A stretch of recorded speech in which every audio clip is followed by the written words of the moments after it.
Bonjour, j'espère que vous allez bien. Alors, Essilor a publié ses résultats pour l'année 2024. On va voir dans cette vidéo euh, la synthèse de cette publication et puis je partagerai ma stratégie sur le titre. On démarre par un avertissement. Je ne suis pas conseiller financier. Cette vidéo n'a pas pour but de vous proposer un placement financier ou un quelconque conseil d'achat, mais uniquement un but pédagogique et de partage. Vous restez responsable de vos investissements. Alors effectivement, Essilor a publié le 12 février donc les résultats pour le 4e trimestre ainsi que pour l'année fiscale 2024. Alors en résumé, donc on a une croissance de 9,2% en Q4, donc une accélération en Q4, une croissance sur l'année de 6%.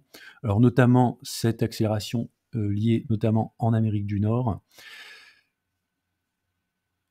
Le deuxième point, c'est les lunettes Ray-Ban, l'association avec Meta, donc plus de 2 millions de paires de lunettes vendues depuis le lancement, avec une très forte accélération en 2024. Donc ça, c'est plutôt quelque chose de très positif. Et puis le free cash flow, donc qui est solide, à plus de 2,4 milliards sur l'ensemble de l'année, et un dividende à 3,95 €, donc qui sera donné donc au titre de l'année 2024. Alors, un des indicateurs qui est quand même intéressant au-delà du revenu, c'est toute la partie profitabilité nette, hein, donc la marge qui permet donc à la société de générer des profits. Elle était de 11,6 en 2023, donc il y a eu une légère amélioration à 11,8 en 2024. Pour le free cash flow et la dette, donc un free cash flow de 2,4 milliards d'euros. Il y a eu des dépenses, donc les CAPEX de l'ordre de 1,52 milliard. On a une dette donc qui est à 10 milliards, donc on a à peu près, si on regarde le free cash flow par rapport à la dette, on a à peu près 4 ans de roulement. Et puis donc la dette sur l'EBITDA est égale à 1,7. Donc on a largement les capacités à rembourser la dette dans le temps.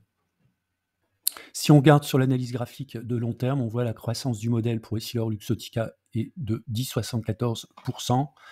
Donc on est resté un petit moment depuis les années 2020 jusqu'à aujourd'hui sous la valeur théorique qui se situe à 234 €. On est actuellement, au moment où je tourne la vidéo, à 281 € et on est à plus un écart type.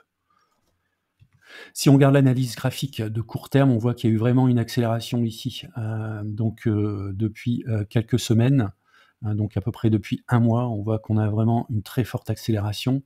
Donc il faut tout simplement attendre éventuellement un retour sur la zone du support, à mon avis, pour pouvoir se positionner.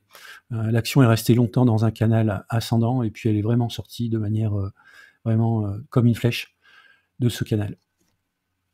Alors, position et stratégie sur Essilor-Luxottica, c'est une action pour moi de fonds portefeuille. Elle fait partie de mon top 5. J'en ai 38 pour un PRU de 183 €.